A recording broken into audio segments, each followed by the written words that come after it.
Starting back with what we did, talking about truth and remember those boring things, the laws of logic, and how do you feel now that we've gotten through the Bible's reliable, the resurrection is demonstrable from history? I mean, you're getting into some really cool stuff about that has to do with our faith. Isn't that a neat journey to start from something that anybody, you could go up and talk to anybody, and they live in reality. It's kind of like, hey, you live in reality? I live in reality. Let's talk. Um, that's what I love about the classical approach to apologetics, is because where it starts, where it begins, is so unifying. Is humans, by the fact that they're human, they share this with you, and so there's nobody you can ever meet in any culture in any time period that you couldn't start with reality, and then together do this journey, and then you're in the New Testament.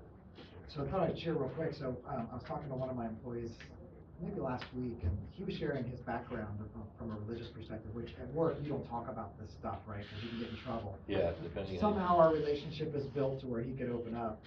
And he grew up a Jehovah's Witness. Then I guess his dad left his mom. His dad went on to become a Mormon. And then after going, in which, he's still having a relationship back with his kids, sharing this back with his kids. Yeah. And then his dad, after leaving, he left Mormonism and he's now a Baptist priest, he calls him, but it's really a Baptist preacher. Yeah. But it's a Baptist preacher who sends the family in the mail rags that he has blessed by touching it with himself, and it's healing rags that he sends in the mail to them. That's So very he Baptist. brings all of this, and so he was sharing with me what he thinks like heaven's all about. And if you could hear the amalgamation of Jehovah's Witness, Mormonism, It's and sort some of like- Protestant, and a little bit of Catholic mixed in. Yeah, of prosperity this gospel. future, like what the future is and what God has in store and what salvation is all about. Every time I tried to use anything that we learned, he would just hop completely like to a whole nother religion. Yeah. And I'm like dancing all over the place. And then it ended with, he recommended that I go to Scientology, that it would be really cool to do, what is it called, an audit? That I go get audited. What's an audit? Well, it's this thing you go through and they're gonna work you over for like hours to like bring all of like your, I guess, does anybody here know what auditing is in Scientology? It's like a process where they interview you and they bring out all your deepest skeletons from your closet until you've got nothing left to bear. It's all out. And then they try to repair you back using some psychology techniques and things like that. But the real purpose of auditing is it's money making, so you have to pay $10,000. Yeah, like he said it would be large $20,000 amounts, or so to yes, go through it. to get to audit it, and they think that once you get audited to a certain level, that's what gets you built up. But I mean, you could spend hundreds of thousands of dollars on people who are being fully audited. I wouldn't doubt it also if you're sharing all these deep dark secrets that they're not recorded. Oh, yeah. all the Because audit- then later on, it's like, oh, you're thinking of leaving the church. Well, let's pull out your file here. So, Anyways, it's hard to share Yeah. with somebody who's they don't stick with one thing. They like go all over the place. it's like trying to nail a cloud down. Like you do one thing and All right, so let me just, I'll shut up after this. No, this is This good. was like the most Recap. mind-blowing. He said, we all could be like Jesus in that we all can do any miracle. We're limited by our imagination. So he's one of those that says you literally could jump off like a mountain and fly, like glide your way down. It's due to lack of faith. And it's like, I mean, he's pulling stuff from Wow. everywhere. of course Jesus didn't even do that. No, I mean, so I said, well, I'm not gonna get into it, but anyway, so I appreciate this class because I did try pulling some things from it, but sometimes in real life, when you're talking to somebody, they can really derail you from trying to go through like It's hard, an yeah. organized way. Yeah, they won't let you. So Satan tempted Jesus to throw himself down off a mountain because he wasn't hit. So isn't that kind of like He didn't actually saying do that it, isn't like that but one yeah. of the temptations of Christ? Yeah, so they're more like Satan in that. If nothing else, what I like about this systematic approach too is even when you meet someone like that, there are a lot of people out there I talk to where it's like, oh man, come on, just say one thing that we can focus on, and that spans around. That guy that I told you about who ended up he left God. He no longer believed in Christianity. He didn't believe any kind of God existed. If no God exists, well then why should I be moral? There's no moral obligation. So he left his wife and his children, and he's living a life of hedonism now. And but what did it for him was he got into prosperity gospel. God didn't deliver. because God promised him, I name it and claim it, so he didn't, therefore there must not be a God. That was sort of his, but when I would talk to him, this is before he made that final plunge, it was like, he would throw something out, I'm like, okay, let's talk about that, and before I was done even like trying to repeat what he had said to make sure we're on the same page, he was talking about something else. And it was just, you're not even serious, you're not interested in really figuring this out, are you? But what helped me is that by having read this, and this is way back in the beginning, but even just reading this book, I felt grounded still. And I saw the contrast between what he was like and what Christianity offers you, and it strengthened my faith, because it was like, man, I would hate to live like that, where I'm so out there that I can't even continue a thought from one end to the other without veering off someplace else. That would feel insecure to me. I would feel a little out of control, like driving without my hand on the wheel. So in a lot of ways, apologetics, one of the first things it does, and maybe one of the best things, is it grounds the believer so that we're confident to go out and share our faith, because we're not worried about someone like that derailing us. That's my experience, at least. It meant a lot to me to know, because yeah, it's frustrating talking to that. So I came across something, curious what you think, how to answer this. There are two accounts of Judas in the Bible, and what do they call it now? The field where. yeah, Potter's Field, and one Okay, there where are he two. hangs himself. Yeah. Mhm. There are two accounts. They're completely different. What I've as heard, different as night and day. it's okay. What I've heard as an explanation for that is that he hung himself, and then what's the one where he is it the hanging himself account where his body basically exploded and all of his insides? When they cut him down, yeah, he falls in the rocks below in the cliff, and Yeah, and it's something about a really gross scenario, like his splashed. insides burst out. Yeah, and then the other one was what's the other account then? He kills himself in both accounts. This is, did he purchase the field or did somebody else purchase it? That was the difference. That's the difference. Yeah. But there was something else about even the story, like how did he, like in one it sounded like he was alive and fell down, the other one, so I don't know, does it say that they cut him down, or is that just the insinuation? Because when you put the stories together, I haven't looked at it in a long time. Yeah. But, it might be like a metonymically, it's like the story where the centurion comes to Jesus and he says, come heal my servant. And in one gospel, Jesus is talking to the centurion, it sounds like. But in another gospel, two servants come up and talk on behalf of the centurion. And so the skeptics will say, look, you got gospels that have the same story, but the details are radically different. Is he talking to him or isn't he talking to him? But there's this concept called metonymical. You're talking metonymically on behalf of. So it would be, President Trump this morning said, but he didn't go on TV and say it, his press secretary did, speaking on behalf with the full authority of the president.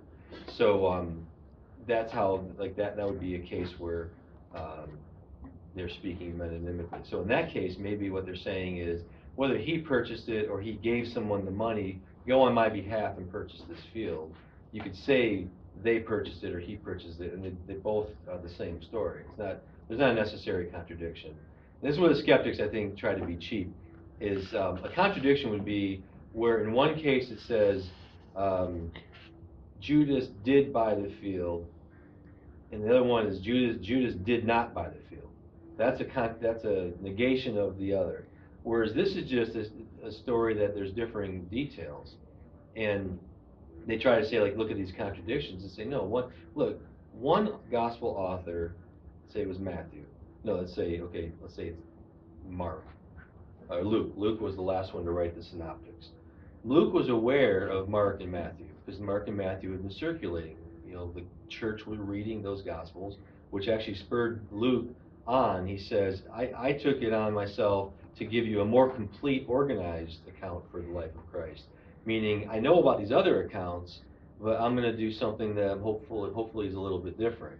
So if these authors are fully aware of these other accounts, and they put something that sounds like a contradiction, obviously they were aware of it, and if they were writing it, they would make sure that it was not a contradiction.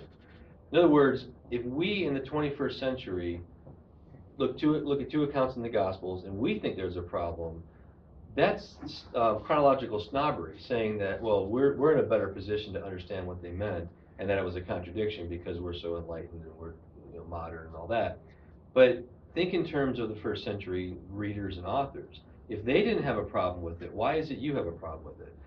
Our job as scholars and thinkers is to try to put ourselves into the mind of the author and the audience and say, well, why is it that these two gospel authors didn't think there was a contradiction between one story looks like one angel was there at the tomb, and one looks like there were two angels at the tomb talking to the women that came. Well, because it doesn't say there was only one angel, only one. It just says the angel that was there said to her, and the other one said she saw two angels. Doesn't, where there's one, where there are two, there are also one. It didn't say there was only one. You see the difference in that contradiction? So you bring up all these contradictions that are supposedly in the Gospels, and they're weak at best, and they don't need much explanation. But also, just give these first century writers the credit that if this was an obvious, why is it that only now we're feeling the need to explain it? But for couple thousand years, even skeptics weren't pointing to these things as contradictions. Why is it suddenly the enlightened 21st century skeptics get to call it out? Does that make sense?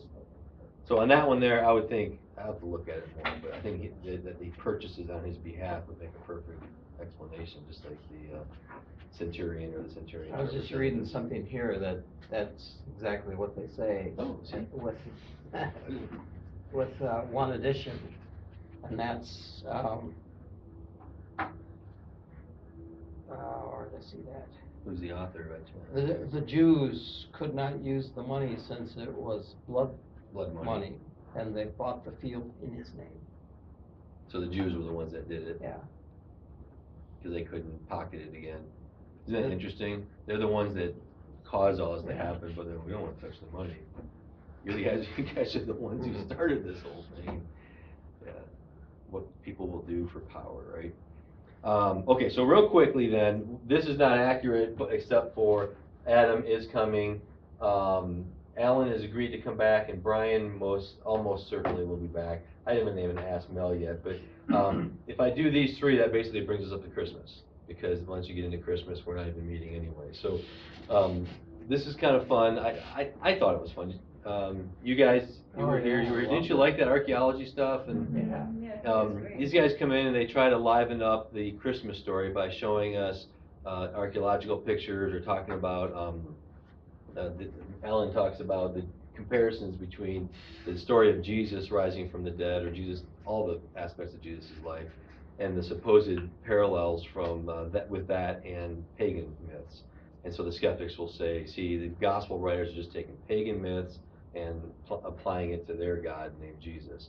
So he deals with that whole issue, and so it's really cool. And then the archaeology one's really awesome, where you get to see what a manger looked like from the first century and all sorts of things, aspects of the Christmas story. So those two, and that will get us to Christmas. And then next year, starting January 6th, I think it is, if anybody has a calendar, I think that's the Wednesday. January 6th is when we start up again. It'll be in the Life Track booklet, and we're going to go through, actually it's technically the first book we should have done, but I jumped in last year with the Attributes of God. We weren't supposed to do that one first, because it was pretty heavy, right? It's great stuff. This is the first book in that series. It's just the Bible. Like, how did we get the Bible? You ever been interested to kind of go back and, like, how did they pick these books? Well, at what point it's going to be the Gospel of Matthew, Mark, Luke, and John, but not Thomas and Judas and these others. So we're going to go through that. We're going to go through what the concept of inerrancy even means. There's a lot of debate about that in the church today, that does the Bible contain errors? And if it has errors in it, does that mean that it's still inerrant? Which is really odd, because one is the negation of the other, but there are evangelicals who try to say that the Bible has errors, but that's okay. And so we're going to deal with that. Some really cool stuff, because we're talking about the Bible at that point. And so that's a pretty short study, and then we'll see where we go from there. We might go on to the Trinity and who was Christology, when we do all these things, we do it not just to study like a standard class, but it's always with apologetics in mind. So as we study the Bible, we're going to be talking about, well, the skeptics say that's why we shouldn't trust the Bible, or the liberals say that's why, and we'll be talking about answers that we have to provide for why we believe the Bible is inerrant and infallible, and it's the Word of God, the only written Word of God. So I think that should be fun. So tonight, we're talking about evil. This is such a fun talk. Every time I've done this talk, I've started off with kind of a bad day or two, and this year was the same thing. I was like, why am I, this is horrible. I'm glad I'm talking about evil tomorrow night, because this is evil. The problem with evil is, they say the four main objections, or the four questions, the big questions of life, that any religion, any belief system, any worldview has to answer to be considered a belief system. Origin, purpose, destiny, and why is there suffering, problem of evil, whatever, however you want to frame it, but suffering. You look around, humans are suffering, and it doesn't seem right. That's the simplest way to say it. It's important to say worldviews and religions have these four major questions, because oftentimes people will come to us as Christians and think that this is an objection that only we have to answer. No matter what your belief system is, you have to have an answer for why there is all this suffering. And not just human on human suffering with shootings and things that we've been seeing too much of, but natural disasters, boulder rolling down the hill and crushing a child, or hurricanes, things like that, that you can't necessarily blame. You can't blame those on a human decision. But look, if you're a Buddhist, what's your answer to that? If you're an atheist, here's a good question. If you don't believe in God or ultimate purpose for humans, then what's your answer to all that stuff? And so I think it's very helpful a lot of times to remind the person who's coming at us, because this is one of the most common objections to God, the existence of God. It's framed in different ways, like why would the God of the Bible order the murder of the Canaanites and things like that. See how evil that is. That's a version of the objection from evil. Okay, well, what would you say as an atheist? What do you do with Hitler? Was that evil? Or the moral argument for God's existence? A lot of that material will come into this. Can you call the Holocaust evil if you don't believe in God, an ultimate, and human nature is an ultimate standard for good? So you see all the stuff that we've been learning comes into it. But it's important, I think, that when you're talking about evil, that number one, everybody needs to have an explanation.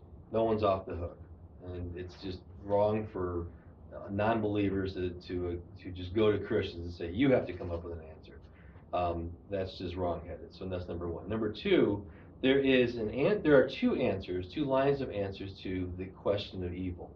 One of them is, if someone's mad at God because there's evil, that's an emotional objection.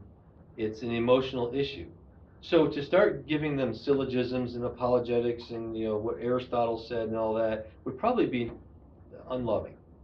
Sometimes people just need you to let them cry on your shoulder, right? And that's the famous analysis of Job. Job's friends were doing pretty well until they opened their mouths. Like it says, they cried with him for how many days was it? Like a week or something like that. They just sat with him and wept. And that was good friendship. But then they started trying to well, why did this happen to you? It must be because of you did something wrong, or your grandma did something wrong. They started talking about all these different reasons why this must be happening. And it was just like stupid answer after stupid answer for 30 chapters. Sometimes we just need to cry with people. So that's not an apologetic issue. I say that because start there. Someone's throwing the problem of evil. I like to ask, are you telling me that you believe in God, you're just ticked off at him? Because that's a very different conversation. And I actually feel those feelings too as a believer and someone who loves the Lord and walks with the Lord. I get mad at him at times, don't you? I mean, things happen, you're like, oh God, are you serious? Why is this, Lord? I mean, that's just, there's no reason for that to be allowed to happen. Like I know how to run the universe better than he does. But we all feel those feelings. That doesn't mean we're struggling with doubting God's existence. But if you get to the point of saying evil proves there is no God, that's what we're talking about now. So if someone's going to say, yes, I believe that the existence of what we call evil means there's no God, now it's a philosophical discussion. And I think you have to go through those phases to make sure that we're not being insensitive to people who just need a shoulder to cry on, or we're not letting somebody get away with just being sort of I don't want to be trite about it because pain is real, but a whiny kid and God's their father and they're just kind of whining at God and they're mad at him because he sent them to the room or spanked them or something like that. It's a lot more profound than that. I know pain is. Has anybody read The Problem of Pain by C.S. Lewis? You read that?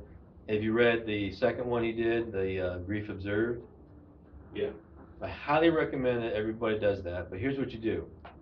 Read The Problem of Pain. It's not that thick, but typical C.S. Lewis, he packs a book about that thick into a book that thick.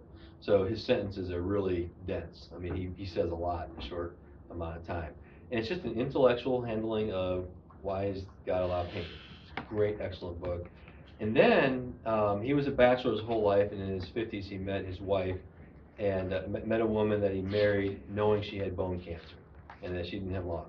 And he married her knowing that, and she died. I think they were only married about 4 years, but the first few years they thought it was going to be a matter of months, and then they were given some more time together. It was really hard, obviously to go through. And then before she died, and then especially after her death, he kept a journal. And then later in his life, he gave permission, and ultimately, people after he died compiled his journal, and that's called A Grief Observed. And it's him reflecting on what he was going through. It's really cool to read because you can identify with him. He's yelling at God, he's ticked off at God, but then he says, but I know you exist, I'm not going to go there. And you can see how the apologetics that he knew actually took him back from the ledge of jumping off into unbelief. This stuff does make a difference. It does matter. But what he said in a pain, the problem of pain is important. None of this stuff that you study makes it hurt any less. He said there's no out. Okay, we're humans. There's nothing that you can do to avoid emotional and physical pain. And he said, when it comes to going through pain, I'm the biggest baby there is how he put it. But this is an intellectual handling of the problem of pain. And then what you do is you read the first book, watch the movie Shadowlands, and then you read the second book. The movie Shadowlands, have you seen that one? Is that the one with Anthony Hopkins? Yeah, it was made in two, BBC version and then the Hollywood version, but Hollywood version was better actually, which is rare. Has anybody seen it? Other than Ted? No. Wow, man. Yeah, That came out when I was in film school, so it was just like, I saw that movie, a movie called My Life, where Michael Keaton was dying of cancer, if anyone saw that one, and Schindler's List in 1 week. I was a wreck. I couldn't, I had mental problems so I said, no, I'm never gonna do that again. I'm gonna start an Old Yeller just for fun. Yeah, just for fun, I went home and read Angela's Ashes, right? It messed with me. But it's important stuff to think about. But the movie Shadowlands I recommend because it did a really good job portraying not just the relationship and the emotional journey, but at the beginning of the movie he's going around giving lectures in college campuses and doing the intellectual thing, and then he meets her and goes through all this, and then it's kind of him just going through the pain. It's really powerful. Good date movie. So that's the homework. Go cry this weekend, this week. But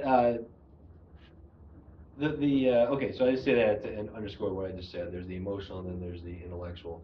But you can say it in different ways. If God exists, why is there so much suffering in the world? Why is there evil at all? Why do bad things happen to good people? You've heard it phrased a number of different ways, but it's really all the same question. The problem of evil. It's not just a question for Christianity. Buddhism's answer is, if you guys remember the world religions classes, what's Buddhism's answer? For suffering. This was the question Siddhartha Gautama was trying to. Suffering is a part of the process you have to go through to obtain the next level. Buddhahood, yep. And he goes even further to say that suffering is the only reason we suffer is because we have attachments to this world. And so the way to alleviate suffering is to release yourself from these attachments, caring about relationships, desiring food, desiring sleep. Desires are evil, or not, he wouldn't say evil. They keep you from enlightenment, which is the goal. And so that's their answer, that you suffer because you have too many desires, and that's what you need to do is get rid of those. And then Greek polytheism, just the cliche, the god of thunder is up there with his lightning bolt in his hand, ready to just kind of look down and like throw it down at some human being and cause some pain and suffering for no reason in particular. He was just feeling frisky that day. That's Greek polytheism. So that's their answer to it. And then of course there's the Christian answer. It breaks down into two categories. There's natural evil and moral evil, and they're different, but there are some overlaps. Natural evil, of course, is the hurricanes, the people who died in the hurricane. I mean, that was not a sin on anybody's part, that they died, or something really freaky like lightning strikes or tornadoes that come quickly, don't have enough warning. These are things that we blame God for because that person didn't they didn't go in harm's way recklessly. They were just living. That's called natural evil. Moral evil would be, of course, the school shootings. Why does God allow people to do horrible things to each other? That would be the category for moral evil. But here's where it gets a little bit gray. Hurricanes. We just got nailed twice. I've never experienced that. I always lived in Michigan where we didn't have very many hurricanes making it there. Zero. Just went through two of them, ish. They were lightened up by the time we got to Charlotte. But one side and up, up from the Gulf. Why is it that there was such little loss of life? When you think about it, these were major, major storms, and the loss of life was in the dozens combined. I think it was very little for the first one. I think there was like 11 or 12 at first. Why is it that we had such a low loss of life in two hurricanes that came back to back? I know we're ready for them. Yeah. God's mercy. Could be. Like we were spared, but when it hit the coast, it was a Cat 4, I think, when it hit our coast. It didn't make it Cat 5, I don't think. But it was a serious storm when it hit the North Carolina coast. If that same Category 5 storm, with all the same, the weather was the exact same thing, when it hits a country like Haiti or Honduras, why is it that they have such a massive loss of life? No bills and heads. Exactly. Now, is that a moral issue? Yes. Exactly. That's the point. We look at hurricanes, earthquakes, or whatever in third world nations that are corrupt and they have governments that and businesses that operate on bribes. That is how business is done. And they're given a little money under the table to use a little less concrete for the road, or to not, I know this wasn't a straight line, or my foundation isn't that strong, but just, here's some money, give me my building inspection checklist. That's what happens in corrupt cultures. And so when those cultures get a Category 4 hurricane coming through, there's a massive amount of life that's lost. It's not exactly, it's not the right thing to say, God, why did you let the hurricane come? Well, yes, but why did you allow your neighbors to treat your neighbors that way? Why did you let your government treat you that way? These are moral categories, how humans relate to other humans. So when I first heard that about 5 years ago, I was just like, wow, you're right. And I started thinking about all the different things that people blame, or assign the blame to God, and I thought a good number of them are actually, there's a human component. It's not all God in those cases. So it's a good line of distinction, and sometimes good to tease out in a conversation with somebody. That's the poster for Shadowlands. Highly recommend it. Sure, a little like FBCIT apologetics movie watch list, and just like put all the ones that I think I'd get in trouble though, because there are some really, really good movies. Okay, who can tell me the #1 all-time highest box office grossing R-rated movie? Is it The Passion? Yep. Isn't that kind of funny? I mean, funny and like, yeah, it was the highest grossing film that was rated R ever. And, it first one to make it into the top 10 and everything. There are some others that are encroaching on it because we're getting worse, but, simply saying what is in a movie in terms of violence or language or whatever, just simply leaving it at that level doesn't tell you enough, I think. You have to look a little bit more, like, what are they trying to do? Well, the Passion of the Christ should be violent, because it was horrible what he went through. Actually, I think Mel Gibson didn't do it entirely as bad as it was, for real. But he did a really good job getting close, I thought. He's, I think last time, he's right at $1 billion worldwide. Oh, I think probably at least, I don't Yeah. know. Didn't he do that the first time around? Yeah, but, the thing is, I mean, that doesn't count, because there were so many people that saw it for free. I mean, Yeah, thousands missionaries and showing thousands it. and thousands of people saw it for free before it ever hit the theaters. It was an amazing film, okay, so we're gonna do the intellectual problem of evil, which, I said these ahead of time before my slides. I'm ruining my own slides. The intellectual problem is, I think that it's irrational that God would permit suffering and evil. That's just keeping it up here. And then there's, I don't like a God who would permit suffering and evil. So another way of saying what I said earlier. In the movie Shadowlands, he deals with both. As a lecturer, as a guy who's sitting there teaching a bunch of kids in his college, and as a man who's weeping with his new stepson about the mom's death. That's the, isn't that great?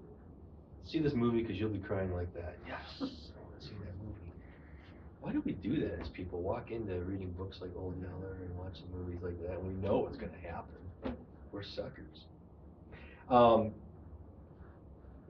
we're going to now deal with just the intellectual, and I'm going to go through several lines of ways that people have tried to answer it, that I think all have some legit, Christians have tried to answer this problem.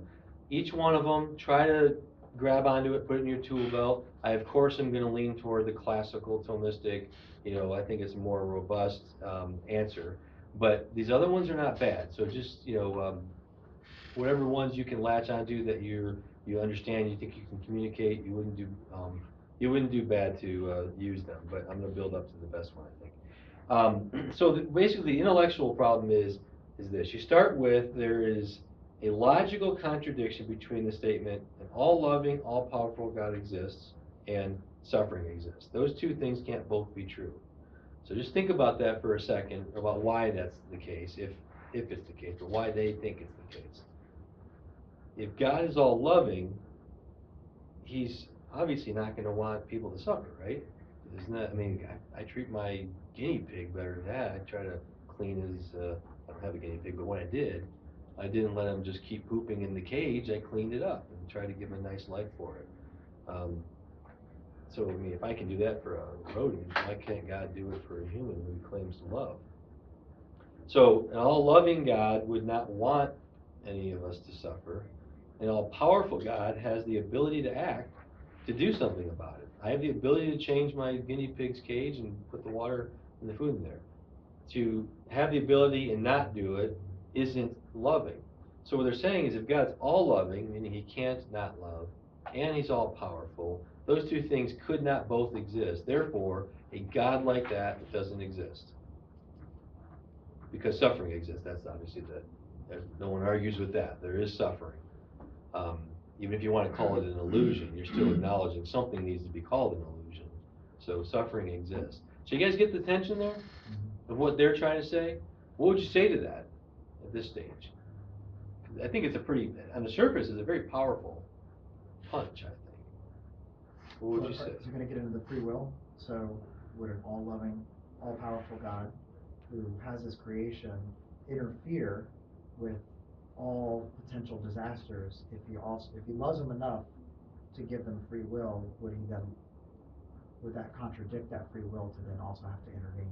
The free will defense. I don't know. Yeah. Is there a free will defense in there somewhere? There is, and we're going to go through it. But that is one of the answers that Christians propose.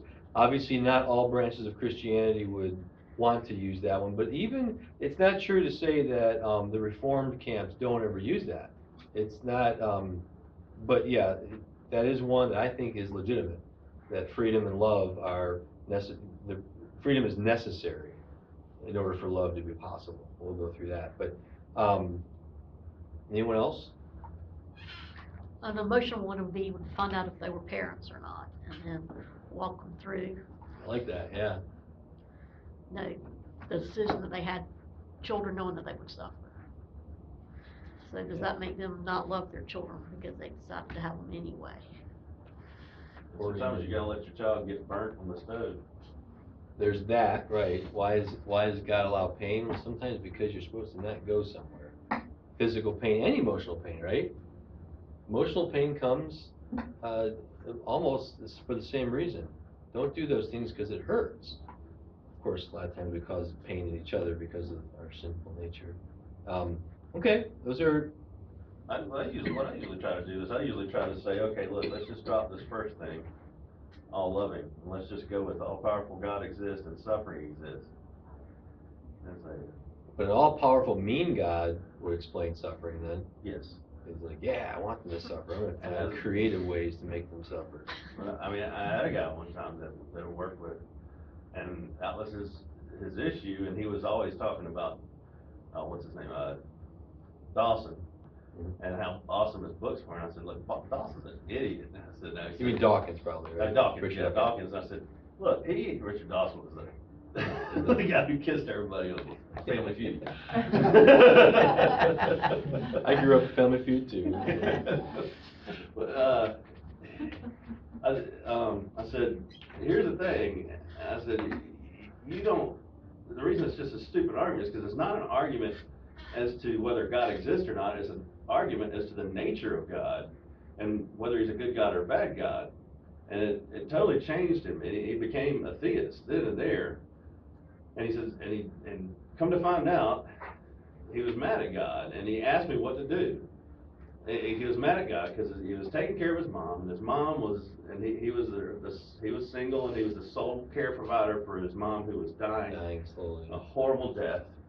And I said, first of all, now that we're there, you got to be honest with him, and go to him and tell him you're mad at him, and tell him what you think about him. He already knows it, right? Yeah, and start there. I said, start with prayer, and start telling him how you feel. And I promise, if you be honest with God, he will talk to you and he will answer you.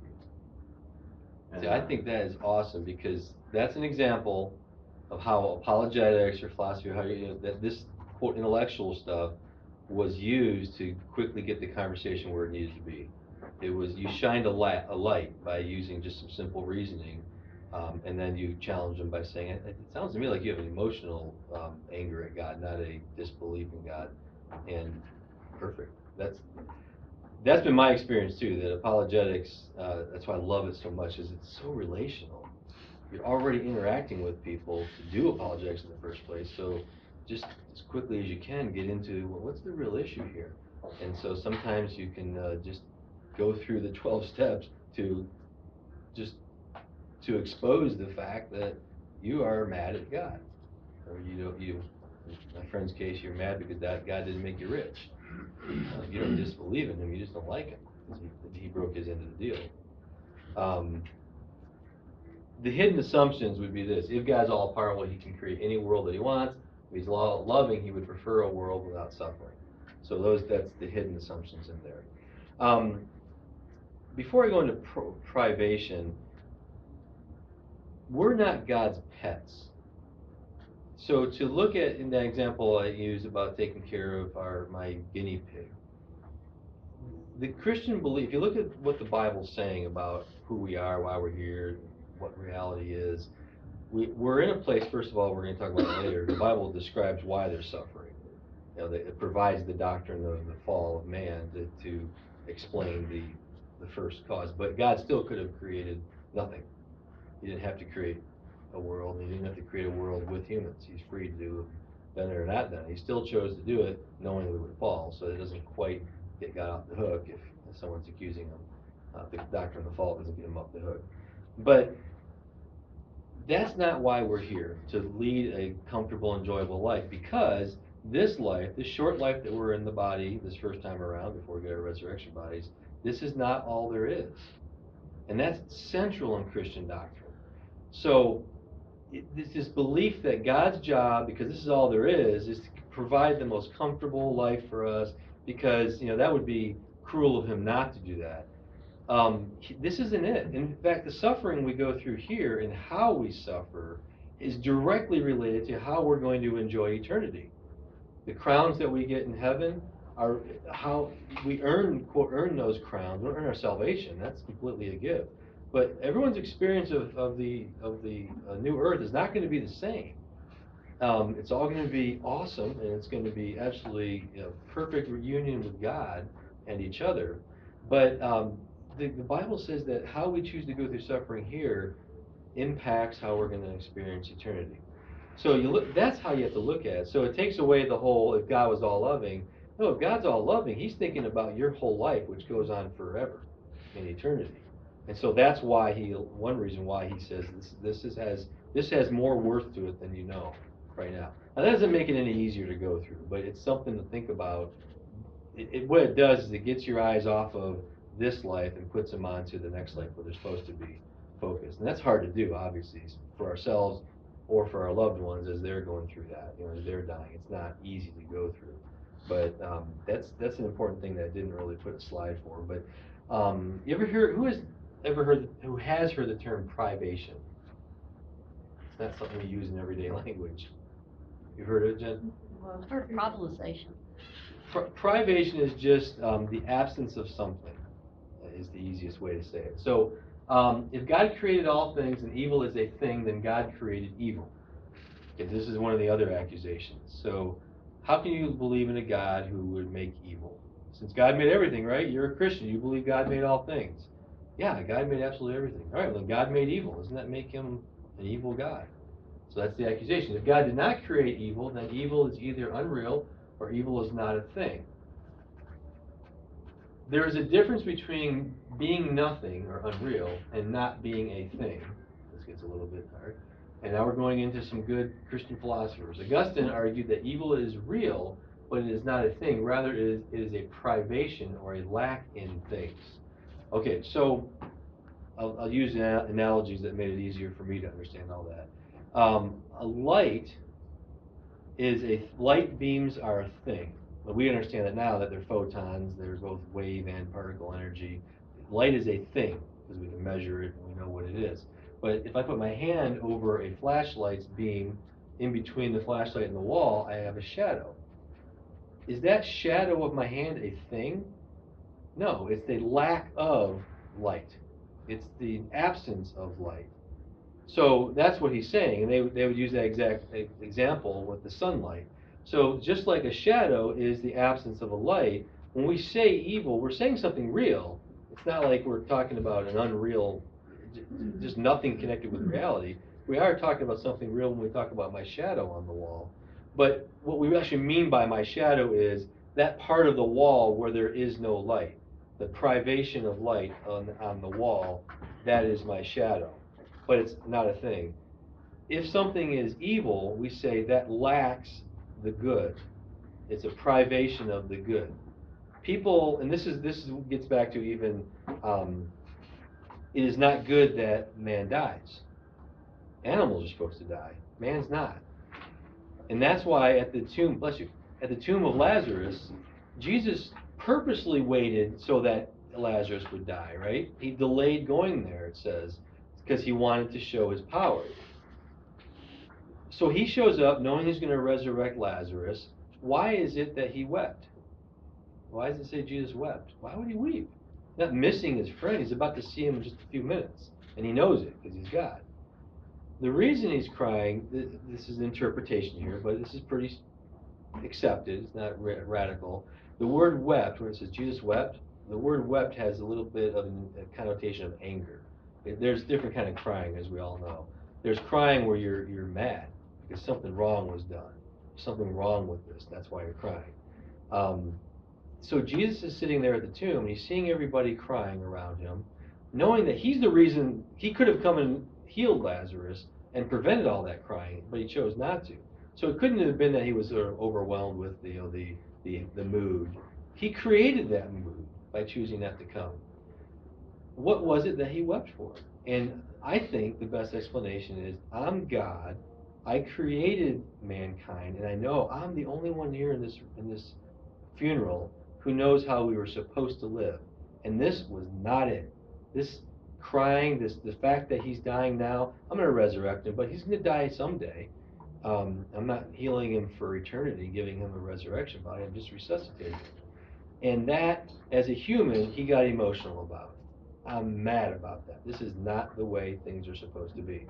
Now that is the perfect example of privation. Mankind is supposed to live forever in union with God, and whenever that doesn't, and with each other, whenever that doesn't happen, when people lie to each other, cheat on each other, fight when or abuse each other, when people are mad at God and cuss them out and all that, these are privations in those relationships and forms of evil. Then, so does that make more sense than what Augustine said? He should have just said flashlight, right? What's his problem? Oh wait, that was 3rd century, 4th century. That's why. I think that's a very powerful argument. That when people say God made everything, that God made evil, doesn't that make God the author of evil? No, he didn't make evil. He made free will. We'll get into that, the possibility of evil, but he did not create evil because it's a lack in something. I got to read up there. This is too small. An illustration of evil as a privation. I already said that, didn't I? Getting ahead of myself again. Because I can't see the next slide with my bad eyes. Don't raise your hand if you're my age, but I'm 46 now, and I'll say who else is at that or above, but doesn't it stink? Like I can't read. I'm sitting here in the morning, we're trying to read, and so I'm getting glasses, and I don't know, and I have a small screen instead of my big one, so I can't see. Okay, so classical theist. What do I mean by classical theist, and why do I say classical instead of just theist, and why not just Christian? Theist, of course, because we're talking about God in the most generic sense, meaning the God of maybe Judaism, Islam, Christianity. So each of those religions will give another answer, possibly. But that's what theism is. Classical, what we mean by classical, has anybody ever heard of open theism? You have. Yeah, Clark Pinnock and Gregory Boyd and these guys. Anyone else? Open theism? I remember you talked about it before. Now if I can just recall it. Right, so repetition is a good thing. Yes. Repetition is a good thing. So open theism is actually making its way into Christian circles. It's been around for decades now. Open theism basically says this: the reason God doesn't, that bad things happen is because he's doing the best he can. But he can't see the future because there is no future. It's open to him. That's what they mean by it. The future is open. He's obviously God, so he knows so much that he can guess very, very accurately. That's why things like prophecies are, close, but not like exact. But it's close enough that people get, okay, that's what God meant. So they literally are saying that God does not know the future. So now everyone who went through the Attributes of God class knows why that's messed up, right? God doesn't know the future and still be called God. But what they say is that the future doesn't even exist. It's not a thing. And so God can't know something that even God doesn't know what doesn't exist. And so that's how they say he's open to the future. That stands in contrast to what we mean by classical theism. Also something called divine personalism. This one's important even in our church, because this is something that we as evangelicals fall into, not meaning to, and we don't mean anything bad by it, and most of the time it doesn't make any problems happen in your life, but it can.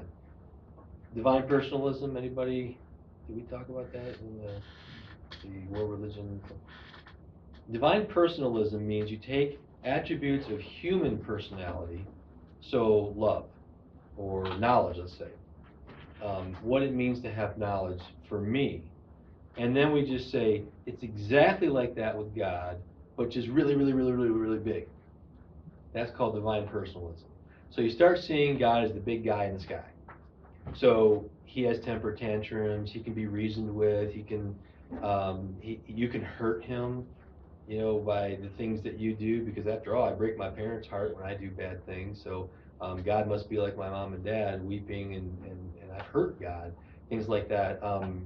God's knowledge is exactly like mine, meaning he sits there and thinks logically through things to come to conclusions. All these wrong ways of viewing God you start to think about God as the big guy in the sky, and you start singing worship songs that sound like you're talking about your girlfriend, just with God as the word instead of girl as the word. And try that sometime if you're listening to a song. We don't do it that bad here, but sometimes some slip through because they got a really cool melody. But if you can replace the word God or Lord or His names with a human pronoun or a name, and it still makes the same sense, not a good song. Because you can't talk about God the same way you talk about persons. He is completely other. It's analogical. When we say God has intellect and I have intellect, there's an analogy between those two ways that we're using the word intellect, but they're not the same thing. God's not just a really, really, really smart version of us. So, divine personalism and open theism are two things that are in the evangelical church. And I use those to say classical is not those things. Classical means what the church has taught about God since all the way up until the Enlightenment, so for like 1700 years. This is Catholic, Orthodox, Protestant, Coptic. I mean, this is the way Christianity talks about God. It's classical, but it started to change with Hume, Descartes, and Kant, and that's another conversation altogether. So, classical theism, these are the things that we could say, and I'm going to go through, some of them I've hinted to. God's plan for the world is inscrutable, meaning, look, why did God let that happen? You couldn't possibly know. That on the other side of heaven, you're like, okay, I can see the web that you put together while still allowing for freedom and chance and all these factors are in, and now I see your plan. That was awesome. But on this side of heaven, it's inscrutable. A perfect world is a logical impossibility. Soul-making theodicy or the greater goods, free will defense, and the natural order defense. And as we go through these, you're going to see like, there's a lot of overlap on a few of them. It seems like they're saying the same basic argument in a different way, which is good. That means you'll probably remember one over the other. But it's worth studying all five if you ever get a chance. The natural order defense, C.S. Lewis is probably the best articulator of it. God created humans with free will. The responsible exercise of free will requires a world of non-capricious physical regularities, laws. These regularities create the possibility of natural evil. Okay, what does that mean? If we lived in a world that food just dropped in our mouth when we were hungry, there was nothing, you didn't have to do a thing, lifting your hand, or even Adam and Eve were told to work the ground, right? They had to grab the fruit and eat it. They had to do something. This isn't work salvation. This is just God made us physical to interact with the physical world. If there were no consequences at all, then what he's saying is that it would, there has to be consequences, in that those consequences create the possibility of natural evil. Okay, I'm doing that in reverse because I almost went into free will defense. Does that make sense? It's kind of like, aren't you glad that you say ouch when you touch a hot stove? Because if you kept your hand on a scalding hot stove, worse things would happen. So the pain that God allows us to have, that's the simplest explanation, putting your finger in fire. We recoil. And that's helpful. If we didn't have that pain, we would have deformed hands. So, the consummation of history, all will be good. This is the greater good.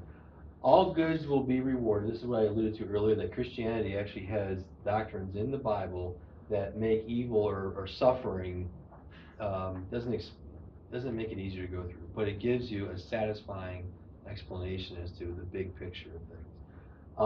Every good that we do will be rewarded. As Christians, I think this is a cool thing to understand. There's the first book of life, right? The first book that's open in heaven. And what's that one? Is your name in here? How do you spell Gustafson? And I look down. Okay, your name's here. Oh, you go to the next line.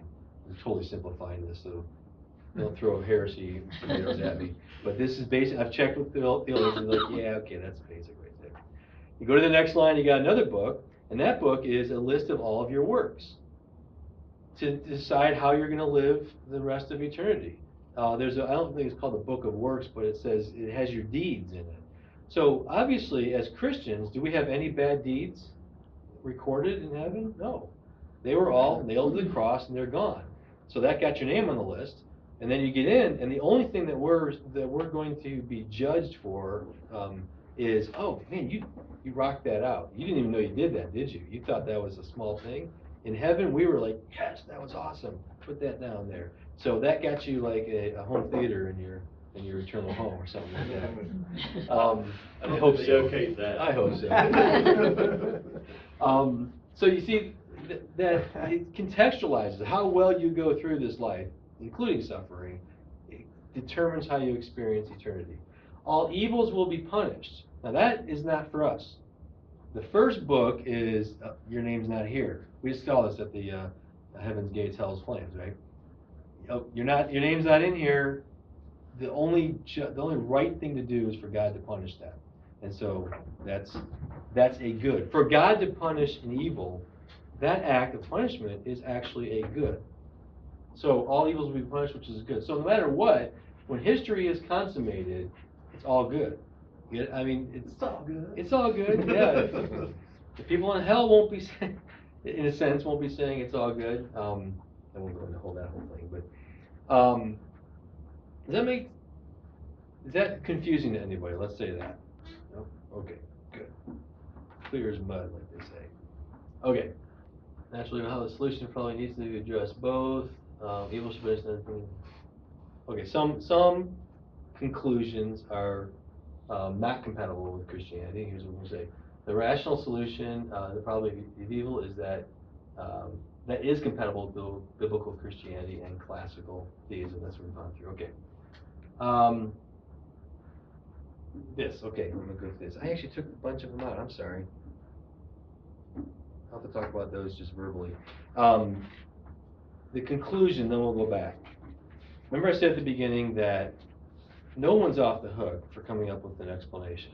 It's not the Christian only that has to say, well, here's why evil, here's how we explain evil. Buddhists have to explain it, Hindus, everybody has to explain it, if they want to be taken serious intellectually. In other words, don't come at me, atheist, telling me I've got to come up with one and then walk away feeling satisfied. As you walk away, you ask yourself what your explanation is. So everybody has to have an explanation. But here's the thing. If you remember the moral argument for God's existence, this is the moral argument turned into using the negative terms. So if God does not exist, objective morals and values don't exist, meaning evil doesn't exist. So an atheist would say there is no evil per se because they don't believe in God, and God is the ultimate. God is good. He's made to tell us, or nature is for us to be good or bad humans, good or bad dogs, good or bad. So if God doesn't exist, none of those things are real. There are no natures, there are no objective morals, all of that. That's the atheist claim. And they would agree with that. But then you say, evil does exist, right? I mean, you guys are calling religious people evil all the time. Why is it that you're so mad that we're ruining the earth? It's no big deal. Why is global warming a problem again? Why are you mad at me for that? I take care of my portion of the earth. I'm not saying, be irresponsible, be bad stewards. But you think about how angry atheists get. Richard Dawkins. You were there last year for the Dan Barker debate, Richard Howe. And remember how he just sort of going off on the God of the Bible? He's an immoral, child sacrifice. He just started going off and misogynistic, homophobic. He just went off on the God of the Bible, as though, see, he's really an evil God. That's why I'm not a Christian. Well, Mr. Atheist, you just said all these things actually are evil. So if evil exists, then you see how you go backwards? Therefore, objective moral values exist, therefore God exists. You see how, number two, if God does not exist, moral values don't exist. Moral values do exist, therefore God exists. You see, it's I forget what the name of it is. It's not Modus Ponens. I haven't taken symbolic logic in so many years. Anyway, it's a structure where you're just negating, and then if the consequent is true, then the first part of the premise is false. So, you'll exist. You guys get that? Unless they were to say that, that moral values exist only in our minds as a construct of evolution. Right, but that's saying it's an illusion. And that would not be objective moral Right. values. That's the key, exactly. So you can say, okay, fine, then, Hitler didn't do anything wrong. Like, so you are prepared to say that Adolf Hitler didn't do anything immoral, unethical. I mean, really, and if you want to go further with it, you can say on the evolutionary model, what's wrong with one nation coming in and wiping out another nation, or a race? They were stronger, obviously, otherwise they wouldn't have been able to kill them all. So isn't that just natural selection? What's the big deal?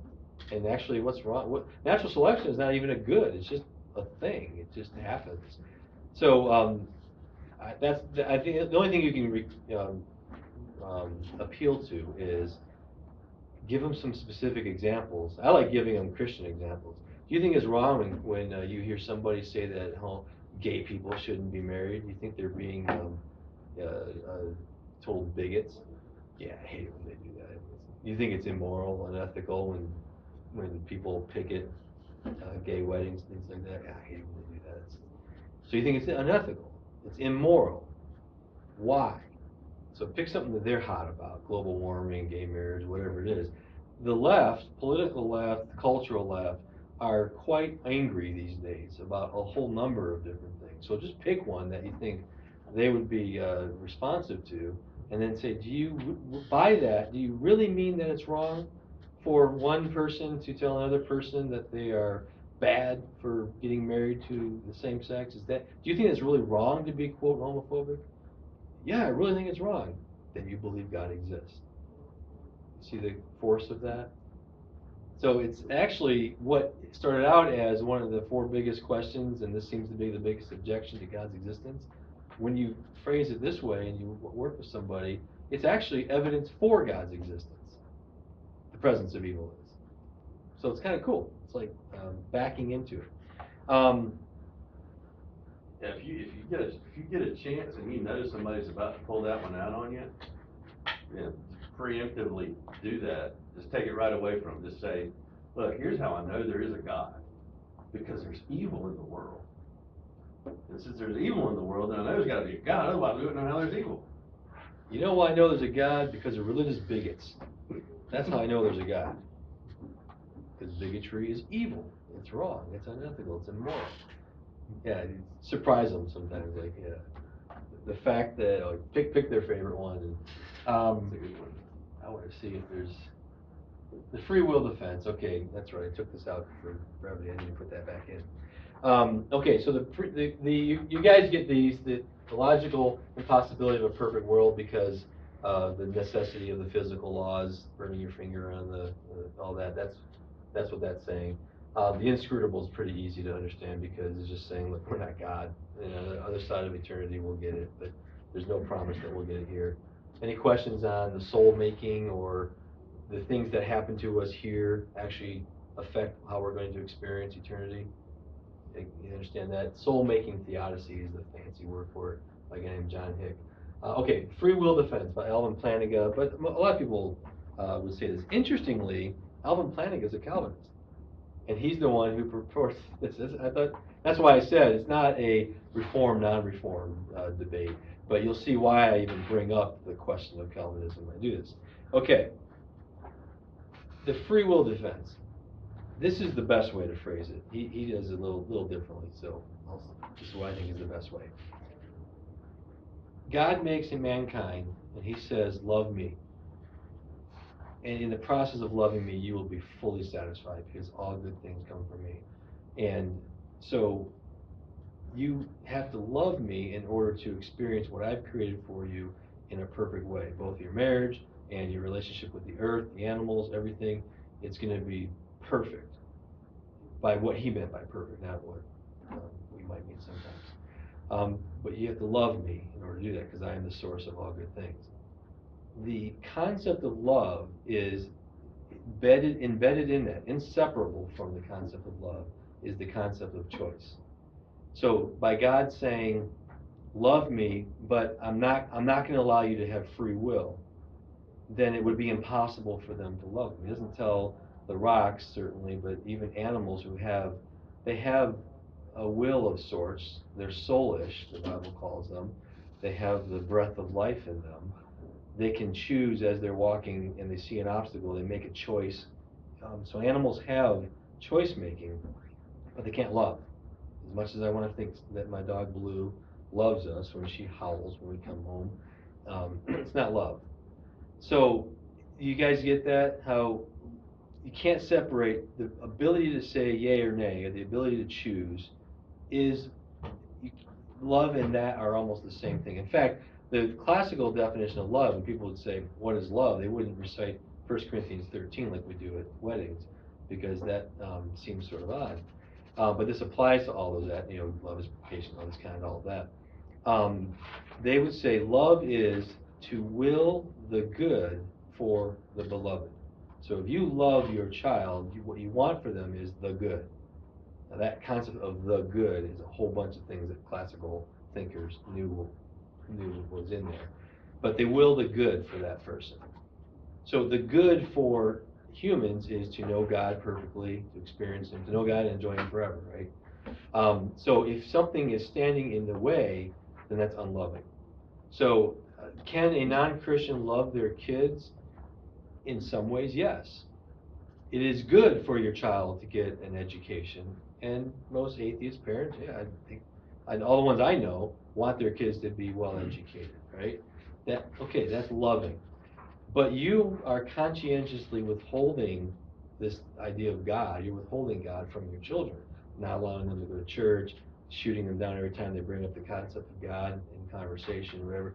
So in an ultimate sense, you are not loving your children if you try to withhold God, because God is the ultimate source of good. So can you love your kids and not be a Christian? Not entirely, not ultimately, because you're you're unplugging them from the only source of full goodness. That makes sense? That's when I first thought about that, I was like, that's because I don't want to say atheists don't love. That doesn't seem to be what I observe. They get married, they a lot of times live a life that's like, okay, good people, quote, good people, we would say. So the free will defense says this: if God had put Adam and Eve in the garden, and there was only the one kind of tree of life, they could not have chosen otherwise because there were no options, there were no opportunities to disobey God, then they could not have loved Him because they didn't have a choice. They would have been robots. They would have been the equivalent of robots or automatons. So the free will defense says the possibility of sin, and therefore all the evil that comes from it, the possibility of it had to be there in order for freedom to be there.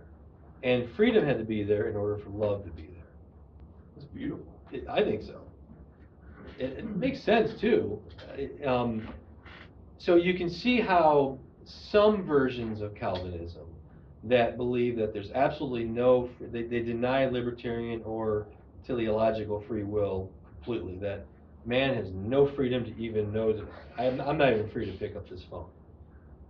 That's rare. It's an extreme version of Calvinism or determinism that's even not Christian. There are determinists in all philosophies. But strict determinists say there's no free will at all whatsoever.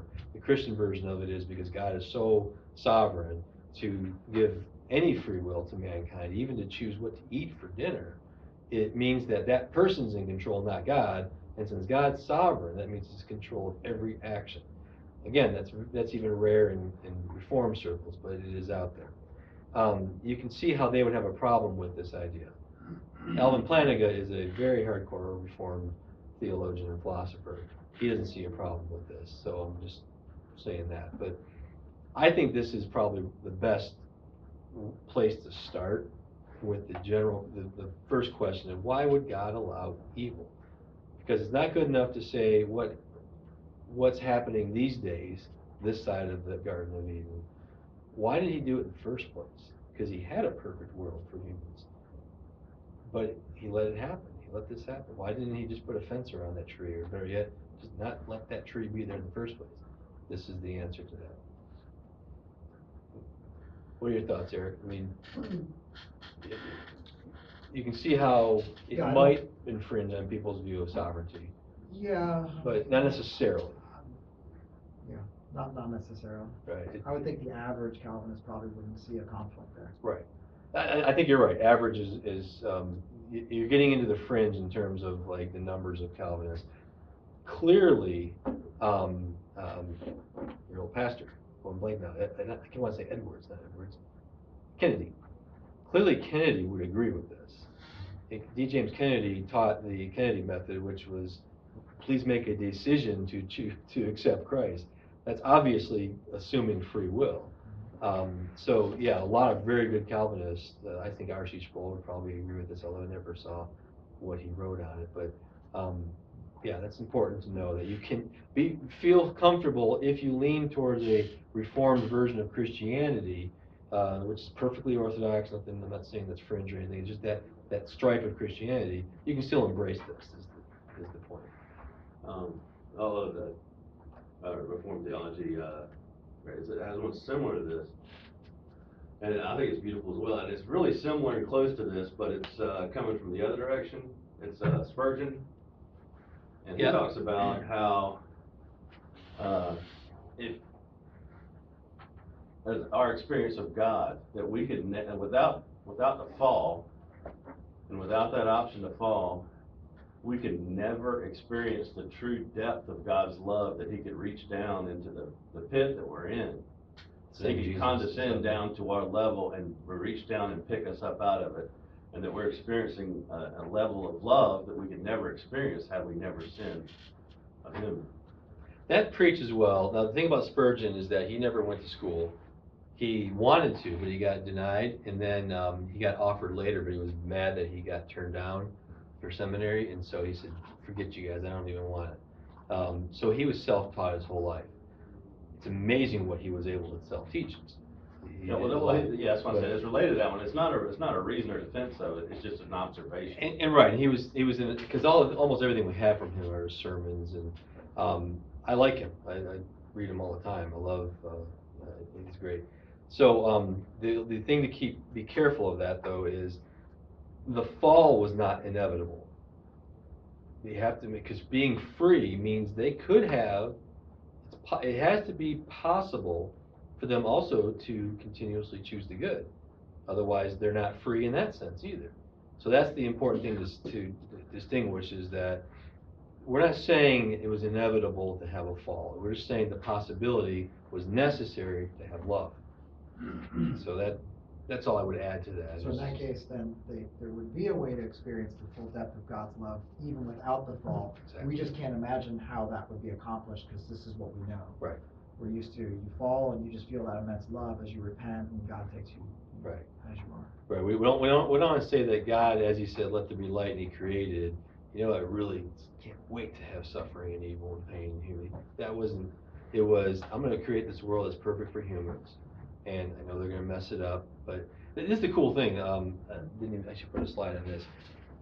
So the only way God could have, or would, they could have, because I'm going to violate what I just said, that the fall was not inevitable. But God could have just not created anything at all. And would you be happier? I mean, you wouldn't be here to be happier, right? He's perfectly fine. I mean, you think about the doctrine of God, Father, Son, and Holy Spirit, perfect love, unity for all eternity. You know, just in there, in God's very essence is love. So he didn't need us. He wasn't lonely, so he created humans. That's another divine personalism. Oh, God just he really needed. He's bored. I mean, I'd be bored if I sat around forever with the same two guys. Hey, Dad. Hey, Holy Spirit. What do you want to do? I love you, man. Yeah, yeah, really. Yeah, he told me that yesterday. What's yesterday? I don't know. It means something with time. So, what was I going? Okay, so God didn't have to create anything at all. Okay, but He chose to create, knowing that we would have to go through suffering. And so, of course, the natural accusation is, and how dare Him do that? So here's the thing: if you could live a life without suffering at all and still get all the benefits of life, you would choose to do that, right? I mean, you still get all the benefits with none of the negative things, right? But we don't have the power to do that. We just live the way we live. the only entity, the only being, to be philosophical, that had it within his power to never suffer is God. By just not saying, let there be light. He could have just not said that. But he said, let there be light, and I know that the cross. As soon as he said that, he knew. That's even anthropomorphism. I'm not saying as soon as he said that. God knew. God knows. If I create, I have to go, I'm going to go down and pay for the sins, and that's going to be excruciating. I mean, pain beyond belief. Not the physical pain only, having the separation from the Father that he enjoyed in eternity.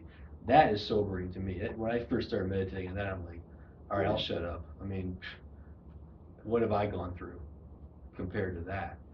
And he could have not done that. He chose to do it because he wanted to make his love available to me. The option of his love available to me and to everybody. Now that makes it way grander in terms of what the depth of his love for human beings. So, and there's a verse that says, not in the context of love, I don't think, it's a verse that says, saw the cross and he went to it anyway. Philippians, it's horrible, I should have this stuff memorized. I do want us. You guys know the passage? For the cross set before him, he chose. For the joy set before him. He endured the cross. That's what. For the joy set before me. So because I'm going to have these people are going to be able to relate to me perfectly again, I will endure that cross. That's kind of the way to summarize that. So I think that's wicked awesome. That's just cool. And it's very sobering to think about. So that's all I wanted to slide in, because I forgot to put slides in there about that and about the free will defense, because I think that is a very, very good defense, and usually the one that I use. So, before we pray, any questions, anything like that? Okay. So the class, again, I say this at the end of every book. Next week is technically the end, because it's sort of, next week is the exam. So you're going to come prepared. You can bring, it's an open book exam. So you can bring the book, you can bring any of your notes, anything you want. So when Mr. Atheist shows up, he's going to challenge you specifically on these things. And this guy, Adam, who does it, he's a philosophy major, and there's something very off about those people. If they're philosophy nerds, they're willing to go there. And so he's going to go there with you as an atheist, as an enlightenment thinker, as a materialist. He'll come at you with lots of different angles. And so last year you were answering him. I remember you. No, I was lost. No, you were going the right direction. Yeah, but I couldn't pull together everything that we had. Right. You knew what to get though. You're like, it's over here, but I can't remember. And luckily, he didn't make me feel too stupid. But I remember he congratulated you, because he knew where you were trying to go, and so he took his glasses off. And when he does that, that means he's Mr. Christian again. So he took his glasses off and he helped you, pull it out. But that was awesome because, like he said, people don't normally make those connections, and so this class is a step above. Pat, everyone pat yourself. You can pat your mom and dad. I think we'll just watch him go at it with them. We'll just all watch. Just sit there and watch the two of them. We should bring popcorn. Nothing where it is. So everybody, try to bring people. If there's anyone you know, Pablo told me he wasn't going to be here because he's doing some training for 316, so he'll be here next week. Just next week's a good week to come because it's the exam. But what I'm saying is that I'd like to think that the Christmas series that we're going to do is still part of this, even though it's not atheist necessarily. But you'll see how, like, the evidences for the Christmas story overlap with the evidences that we just went through for 2 weeks on the New Testament being true, right? So it does overlap with what we've been saying, even though it's very much in the Christmas spirit. I'm a sucker for Christmas spirit. I wish we could go back in time and live with a bunch of polar bears and Coca-Cola and all that kind of stuff. So we're trying to do that. That definitely wasn't in the Bible, right? So anyway, and then hopefully you'll join us again for the next series in January.